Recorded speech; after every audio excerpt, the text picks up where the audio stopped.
Good afternoon, everyone, and welcome to Workspace Wednesday. These are the updates for May 2025 in the normal pattern. If you're new, then you get the slide deck afterwards. You'll get the video, and once it's been processed and popped up into YouTube, for you to use and share with your colleagues, however you choose. Wherever there is a link from Google, I put the link in. Interesting, some of the updates, when they do a weekly update email, they don't always put links in. And you go and root for a page to support, and there isn't always even a page to support. So where there isn't one, there isn't one. But wherever there is one, then you'll get the links directly to the Google update page as well, the blog update. So you've got all those things should you want. Okay. So this is quite nice. They're intermittent at how well they announce the updates for Gemini sometimes. There's some things have changed. I'm trying to think of the last thing that changed, which they didn't even announce, or I missed the announcement of. But this one they have announced. You can now, if you look in the bottom, when this little GIF first starts, it says add source as an option in the bottom, in the prompt at the bottom. You can go and add a source, you can find documents, stick the multiple documents into the Gemini prompt window on the right, and then ask the question of those particular documents rather than all of them. Or if you're in the folder where the documents are, as in this little GIF, you can drag them across into the Gemini prompt window and then ask your prompt of those particular questions. So it interrogates a subset of your Google Drive rather than the whole set, which I think is a really nice additional little bit of functionality, particularly the drag and drop, because I was having to play with the button and then because it arrived, and I hadn't done my updates slide deck by that point. And then when I went to read it, I thought, oh, you can drag them. That's really nice. So yeah, it's a nice little quick and easy way to integrate a small number of documents in your drive should you need to use it. You've now got to generate custom video clips in vids. I should have said the last one, of course, because it's a Gemini function, is for Gemini account holders. Of course, this was the same, VO2, which is really rather nice. I've tidied up a later slide, which I'll point out when we get there, using VO2 just to three GIFs into one GIF to make it a little bit easier for the slide because they're only short. But this allows you to do just that. You can literally, the top button there, create a little image, and that gets added to the slide deck. What's interesting is it doesn't automatically do it unless you've added in another video in the timeline at the bottom. And at the bottom here, if there's not actually a place for it to go, then it doesn't work. So you've got to click to add new video before you actually put your instructions in. Others, it's not quite sure how to do it. So just to be aware of that, you've got to create the space for it to be inserted into before it will be inserted. And again, Education Premium, Gemini Education Premium, Gemini Education, those. This one shocked me. I use Keep a lot. I was bogged it down to the really basic things of the measurements for my curtains on my new house, to my shopping list, to summaries of training sessions I've done. I find I quite like that. Short, sharp. I've got a lot of good Gemini prompts in there, so I use it for a whole load of things. When we've been at conferences, I've used it and taken pictures of the slides and shared it with colleagues and things, so they've got notes about a conference I've attended without me necessarily having to write a report afterwards. So I really like it a lot. And I have to say, now I've said all that, I hadn't actually noticed that rich text formatting wasn't there. It's not something I particularly missed within it. And I do use the indented bulleted lists. I like those a lot. And if you move those across into a Google document or a slide deck, the indenting remains, which is really quite nice. I like that. So whilst I think it's probably a nice thing, it's not something I particularly missed. I don't know anyone else who uses Keep, whether they think it's something that was desperately needed particularly, but it's there now. That's the main thing. Yeah, Peter Paulius is like some. Yeah, I use them a lot, but I've never felt the need to do any rich text formatting with them. It's not quite how I use the document, but maybe I will now they're there. I mean, that highlight one, heading 2 is quite a nice additional rich text format if you don't get it all in the RTF stuff here. So we'll see. Maybe I'll report back next month and see how I feel. Additional bit. Here's the latest one. There's no link to a page. I couldn't find the announcement about this. I didn't spend forever looking, of course, but I couldn't find one. But your 2.5 Pro is for Gemini is now available in the Gemini app, your mobile app. And it didn't specify whether it was just Android or iOS because they don't always release them at the same time. So I'm assuming it was released for both at the same time. And they also are doing this now, so I'm starting to collate these into the same place because these are relatively quick to do. There's a whole load of language updates. Clearly, the language department are working their socks up at the minute because we've had loads and loads over the last few months.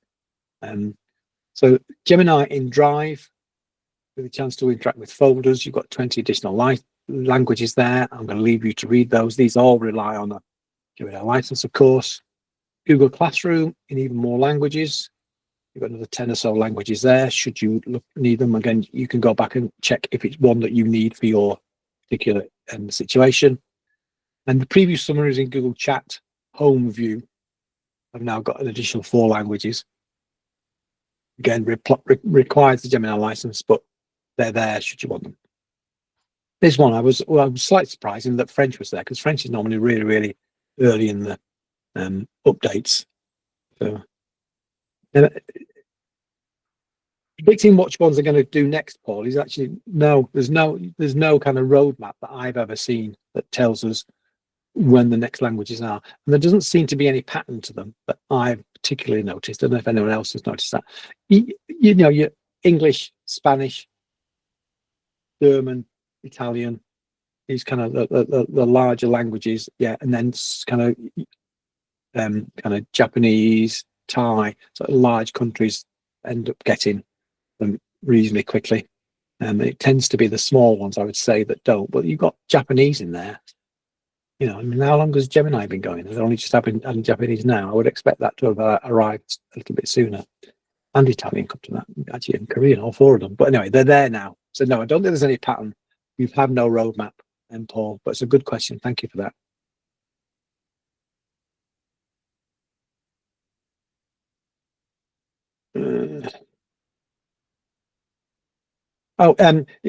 For quite a while, you've been able to do the app and specify an app on the mobile, on the web-based app for Gemini, and it cross-references. So your at calendar, create an event for me and Dave next Tuesday, and it will create an event in your calendar. Interestingly, it wouldn't put Dave in there, even if it knew who Dave was. It doesn't do that yet, or not time the last time I checked. But those are now, that same functionality using the at symbol will pop up all those apps in the mobile app now, so you can actually reference other Google apps in the suite to get it to do things like create a document, get a calendar event, add a note to your tasks, all those kinds of things. So you've got that integration. And I use these tools, actually. I do use them, but they're not at the forefront of my AI use. I shouldn't think, I can do it from here. I don't need to go anywhere. It's really quite nice not to have to, I'm going to need to make a calendar event, go to my calendar, I don't have to do that. It's kind of instant for me. I quite like that. And it might be I've got a bit of tidying up, but I don't mind that particularly. I like the ease that wherever I am, I can quickly reference it and move it somewhere else. So I quite like that one. This I quite like as well. I think I probably said this before, that Sheets is not one of the best places to demonstrate Gemini to customers at all. But it's getting there. It's still got a long way to go. I think, the analysis does work, but you've got to write really complicated prompts. If you're doing a really complicated formula and function and nested formulas, it's not the easiest, but it can do it. It's just how well you write the prompt. I tend to write it in small chunks. But the new tables, and you can see this on this page, it's got all these new tables that Google have created. And I know it was a table before, but they're now calling them tables. You see, it's got like a tab at the top with a label and things. I quite like this new functionality, and the fact that you can actually specify that some bits are drop downs. I quite like, and this is a good example. But you do have to. I was going to play with this last week. You've got to be quite specific, but specify the range. It didn't quite cope. If you included the heading, so if I'd included column 1 and row 1 rather, there, it wouldn't quite cope, because of course that's already a label. And then once it changed it, and once it didn't know what to do. So just to be aware, you've got to be quite specific with the cell range when you're specifying if you want to convert a whole lot to drop downs. And you might think, well, I could just do 1 and then drag and drop it down. If you do 1, in this example, if 2B already said hi, you drag it down, don't forget, they would all say hi. So you change the values of them. Whereas this way, it doesn't change the value of them. Chris, you got a question? Yeah, just a quick sort of pointer or comment here, Paul. With the use of Gemini within something like Sheets, do you think it's a good tool for people who are probably fairly new to Sheets in terms of using it as a help resource, maybe to just say, how would I work out the percentage of the following columns and things like that, or values, because it seems to be able to do the simple functionality quite well rather than a help resource. I know you've demonstrated this on a couple of calls where somebody maybe hasn't got great knowledge of maybe Sheets, but Gemini seems to be a really good resource for helping people with the basics and whatnot. Absolutely, I think that's one of its strongest tasks. I think its function, and in my experience training on Sheets, invariably it's people are never confident with the syntax of formulae, not really fully understanding how they might work. So one of the examples I do is I get it to run a query where it filters out just all the average scores of all the female students in a dummy set of data. Yeah. So I understand that what the query does in principle. I don't know the syntax, I can't work it out for myself. I know I've got the help that pops down when you start to write a query in Sheets and things, and it's great for that. But actually, it's just easy if you can ask it to do it all for you. And so some idea of how it might work and asking it to do it for you, definitely. The other thing that I also demonstrate is that I didn't know there was a thing to check the formatting of emails inside Sheets until I started doing AI. And I actually asked the question, I said, is there a function that checks the format of emails? And there is. So actually, I didn't know it existed. So asking it if a particular function exists is a really useful thing, because we can't know everything. There's hundreds of, probably thousands of functions. I don't know how many. So knowing them all is not possible. And getting it to sort the syntax out accurately for you for a function that you don't know as well. But the other way I use it is I do it if I've got a complex task to do. I break it down into small steps. Yeah. You're right, Carl. Someone want to read that out for? Sorry, the battery's gone in my keyboard and started doing all sorts. I thought Carl was demonstrating how to convert rows to columns then quite effectively. I thought that was a very clever joke. What, Carl, what did it say? What I was going to say on the writing was the more you know about spreadsheets, the more you know you don't know. No, absolutely. Yeah, that's definitely right. And I tell people when I'm doing my training, I think I'm a reasonably high-end user, and I'm expecting I probably use 5 to 10% of its functionality. All those kind of financial functions, there's loads of them. No idea what almost any of them do. There's a whole rafts of and the format array. There's someone was showing me that the other day. Never even heard of it. I knew about arrays. Array formula, was that the one? I can't remember now. Anyway, so with that example you mentioned there about correct email formatting in a sheet, then will you just put that into Gemini and just ask it as a general question, is there a way of identifying the correct format for the following columns as a legitimate email? I was more less specific. Yeah. Right, is there a way to check the format of an email? No, is there a function to check for the format of an email is the phrase that I use. And that then brings the function back that you need. You can then apply that to the spreadsheet, and it's like having your assistant again, isn't it, Paul? I guess. Yeah, it's exactly that. Yeah, it does sometimes, because of the nature of AI, it does sometimes give you some really complicated formula. So the second step is there a simpler way? And it normally produces the one that I want. It says, so yeah, we can make this simpler. Yeah. Excellent. So you do occasionally have to remind it not to be so blooming geeky and complex.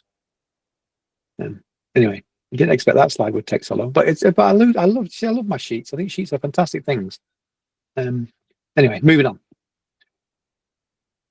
So you can actually, I've said that the apps are already available now in the mobile app. For the Workspace apps are available in the mobile app now, but you can actually do things with that. And this is the announcement on that, which is the calendar. And I mentioned that earlier.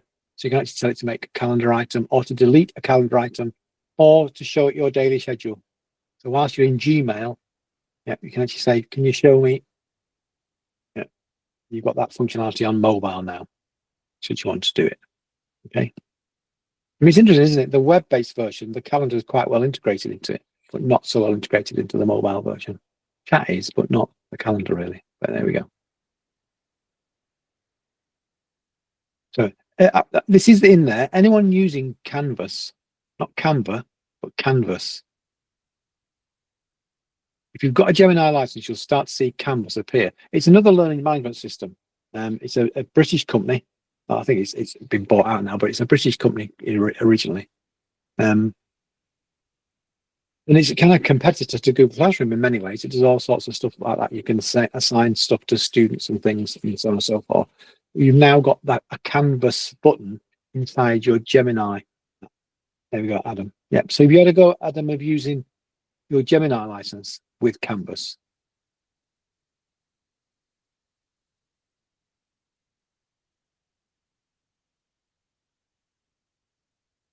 I'm still there.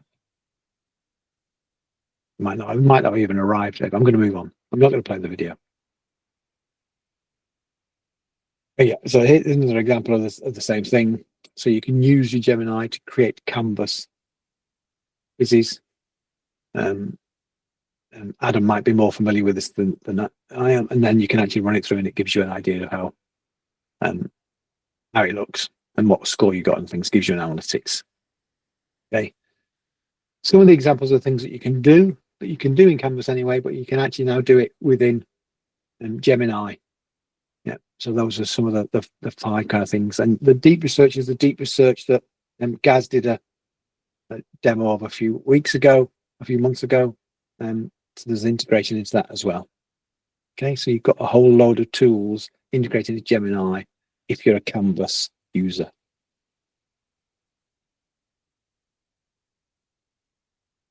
So just again, you know, gests. That's interesting. This was a copy and paste, and it's Google must have got a spelling mistake there.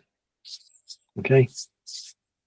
So just some of the updates that are now happening to deep research to allow you to do even more. I've just mentioned collaboration and integration into Canvas. It's using 2.5 Flash experimental version. You can read images and PDFs, and you can link it to your Google Drive documents and things. And it will also suggest other resources. And there's that discover button, isn't there, in Notebook LM now, which is actually theoretically you've got to prompt it, but it kind of sorts. Oh, yeah, some other resources related to the same subject, which is kind of quite nice. Okay. So you've now got a Notebook LM app. Anyone tried it? Literally arrived this week. I checked. What are people's thoughts? People like it? Yeah, it's decent. It's a good way of accessing notebooks that I've created elsewhere, if nothing else. Seems to work okay for me. You've not tried to create a notebook in it yet? Nothing spectacularly complex. I may have had a little play with it at first, but I didn't come across any barriers to using it. But I tend to use it for. I created a notebook that's basically, I'm calling it the policy bot. So I've pointed Notebook LM to all of our policies and just asked it questions, and it's better than our HR team. Do you want me to pause the recordings so that everyone can hear you say that? No, they're very good, but it's I've shared it with them, and they're using it now. It's just sometimes we have those unknown errors in our understanding, don't we, versus policy. So it's great to compare it against it. But so that's what I tend to use it for. I can just pull my phone out of my pocket and check a quick query against the 70 odd policies that we've got. Yeah, wow. Anyone else had a go of it yet? Andy, you had a play, have you?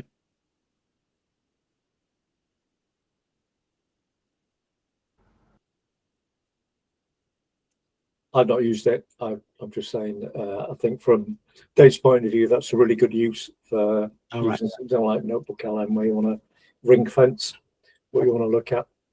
Yeah.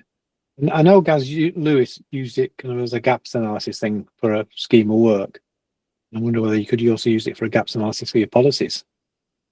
particularly if you've got a paid license, you've got plenty of scope to put in all the legislation that you might be required to meet. It's going to be a pretty big notebook, isn't it? But it might theoretically be able to do it if you could tell it which ones were, statutory guidance and which ones were your policies, and check whether there are any gaps. It'd be interesting to see if it actually could do it. It's already highlighted some contradictions in our policies, which has been useful. Excellent. Yeah, that's good. That's what you want. Is that's when AI is really making paying its way, isn't it? If it does that, that's exactly what you want. That's great. Okay, so available on Android and iOS both. One of my earplugs is just about to die. Okay, and video engagement. There's been a few updates to the way videos behave in your Google Drive of late. Timestamps and chapters and things. That's really quite nice. It now tells you how many times it's been opened. They generously call it analytics. I'm not sure how much insight that really gives you, but it tells you how many times it's been opened. Whether it actually tells you if it's been watched, I'm not sure that really does tell you that, but it tells you that it's been opened. But all information is useful in some way, shape, or form, isn't it? So, but that's now available in these when you've got videos in your Google Drive. So, you've got in your video option, if you've got a Gemini account, the option to summarize it for you as well now, which is really quite nice. It'll give you any lists of actions. It'll give you the highlights of what the video might be about, what the key learning points were from it, and give you a summary of the video as well. I think you could make a decision whether it's worth that, depending on the length of the video. Our 1 hour videos with the Workspace, you might be really glad of it. You've got that functionality. And what this looks like is a video in your Drive, not a video in YouTube. So I'm not sure it's there in YouTube yet, but it's in your videos in Drive. And should you want to use that functionality, nice. Again, relies on a license.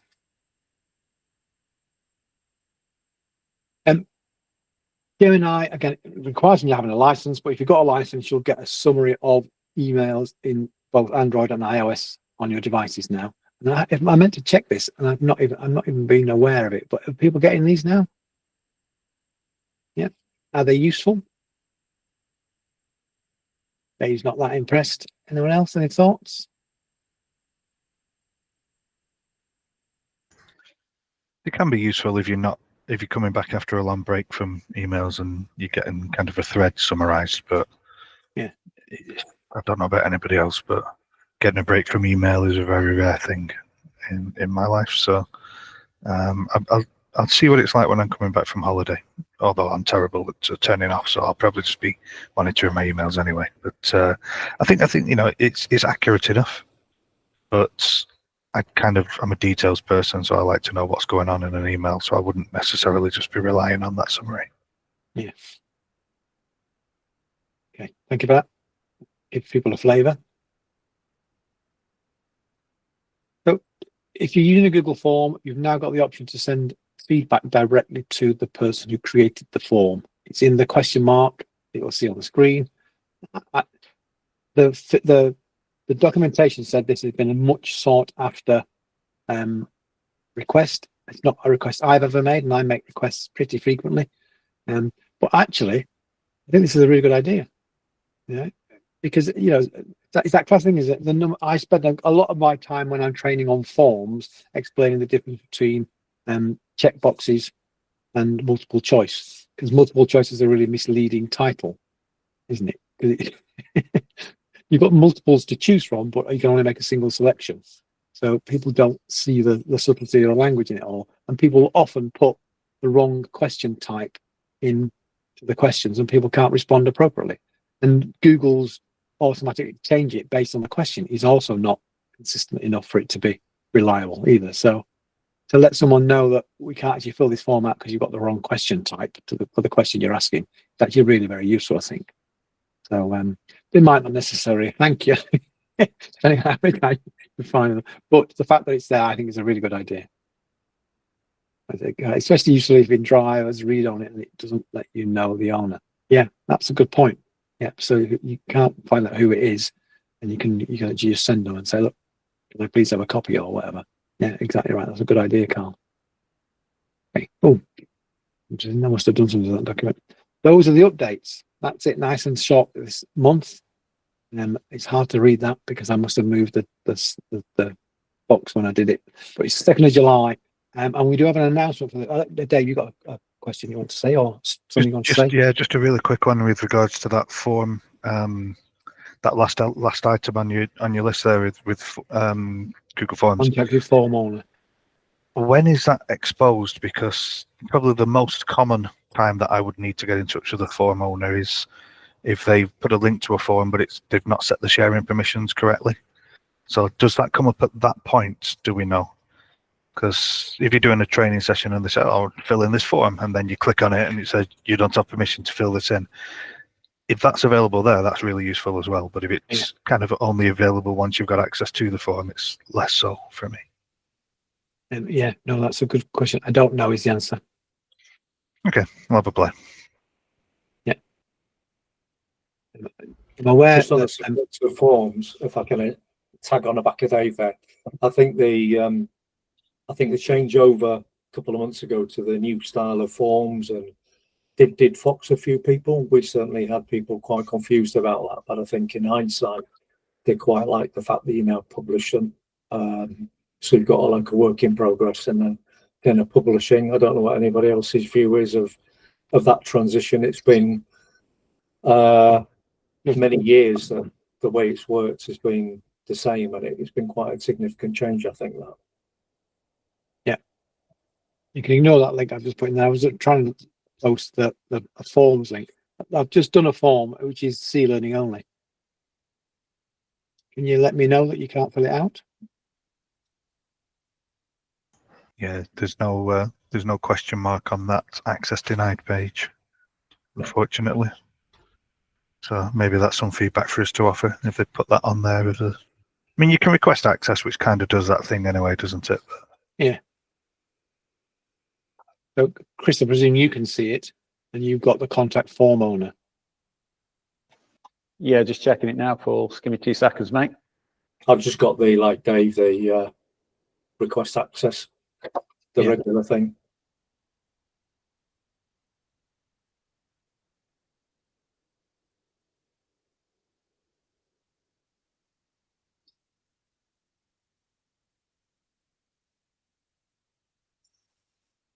Yeah, it's all right for me. I can reply to your untitled question, Paul. Yeah, but can you where the question mark is at the bottom? Click on that. Have you got a contact form owner? I'm still waiting for the form to load with my fabulous out in the sticks internet. It's bottom left, the question mark, when it arrives. Yeah, it's currently on a 2nd-class delivery, I think, that, Paul. In fact, I think we're getting there. Let's have a look. Okay. So yeah, assuming you've got the internet and it's not Steam driven, because Chris's internet was built the same year that his house was built. 1875 or whatever. Yeah. No, that's still chugging away. Maybe I can get back to you later on that. We'll come back to it in a moment. Yeah. Absolutely. Okay. So next one, like we said, is July the 2nd. But Chris wanted to make a mention about that date, particularly, didn't you, Chris? Yeah, we've got a C-Learning has been very supportive around digital poverty for a number of years now. And it's something Jamie, our chairman, is very passionate about. And on the next one, Wednesday, which almost looks in 3D there, Paul. I just need my 3D glasses on for that bit. July the 2nd, we will be doing the Google Workspace updates, of course. Paul will be along for that one. But we've also got a guest speaker coming in, and we're going to be looking at Google's not-for-profit offering for charities and similar organizations who might want to get onto a Google domain so that they can offer out some, the secure cloud-based productivity tools and whatnot to charities. If anybody's got any charities that they support or they're involved with at their schools, then you're more than welcome to share the invites that I send out. There's a little sign-up form for them if they want to come along. But if there's anybody who's got anything from a charity perspective, please come along. It'll be very interesting to get some insights on that.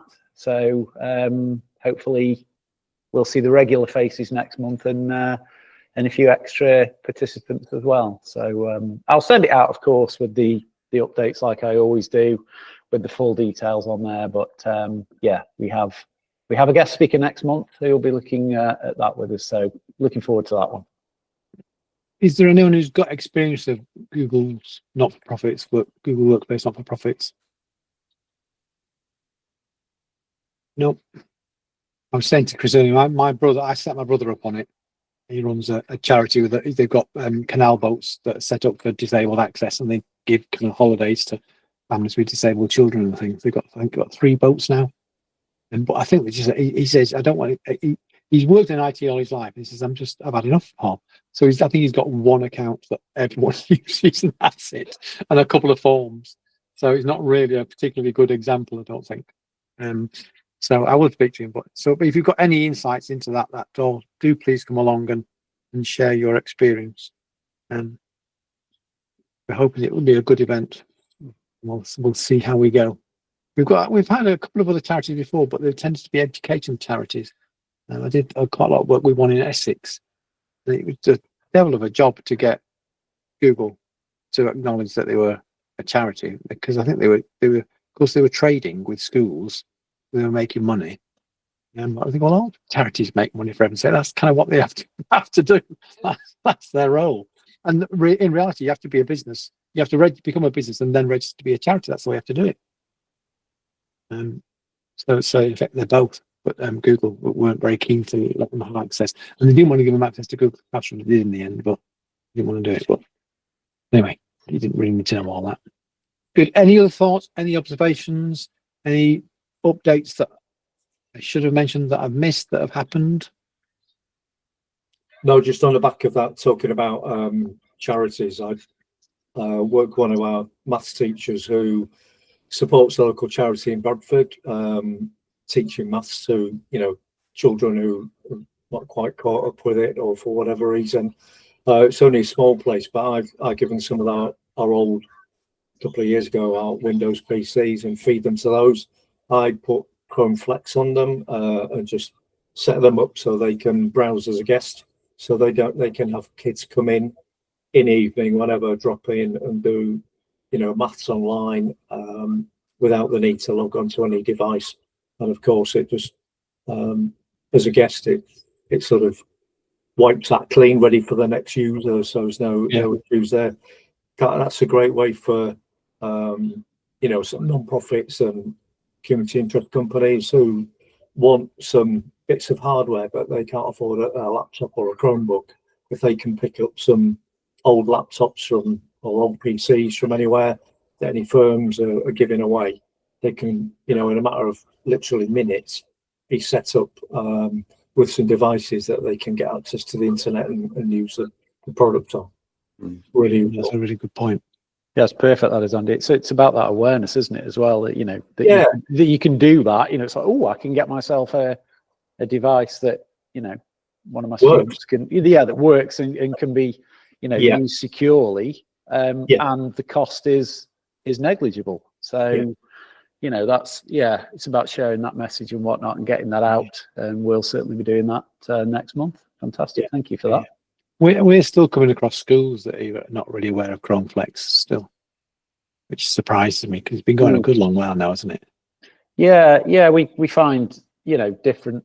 I know Carl, who's on the call there, is they've done a lot with Flex and various other organisations that we support have done that, and Andy obviously has mentioned it there. But yeah, you will get on a call and they'll go, "I've never heard of it." So if you've got that within education, charities are further removed, I would say, from the Google knowledge. So again, these opportunities are passing people by, aren't they? Yeah, absolutely. Yeah. All our teaching rooms and much of our office areas run on Chrome Flex. Perfect. Yeah, it's great. Good. Excellent.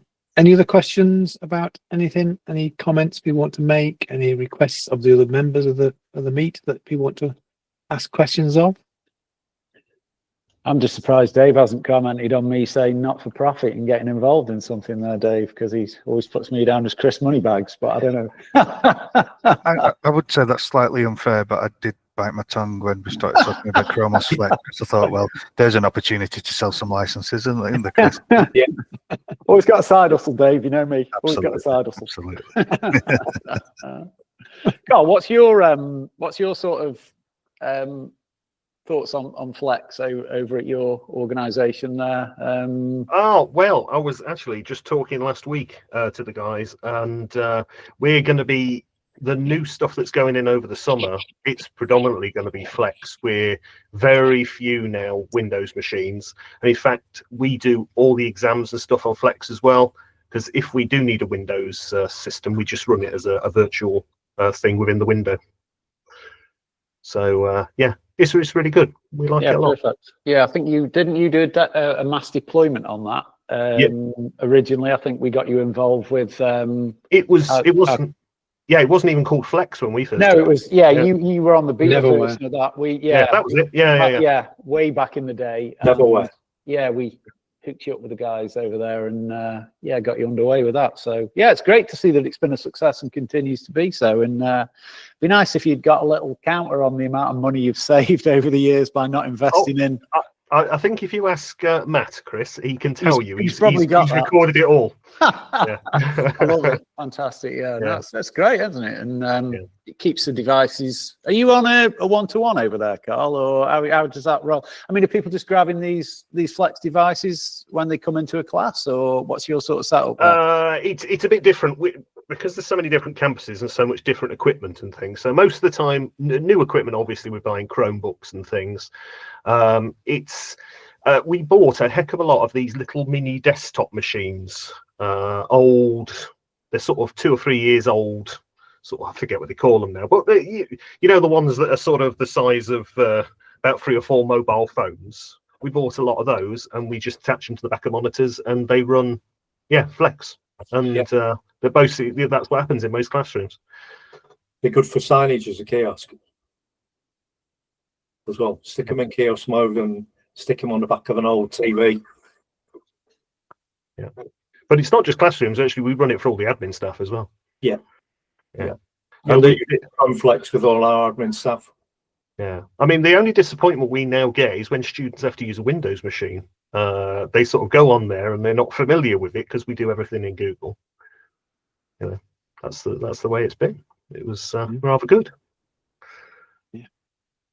Good. Have you question on that? Have you sorted out any residual Windows machines to be that you log on with Google, or are you still logging on with a Windows Active Directory account?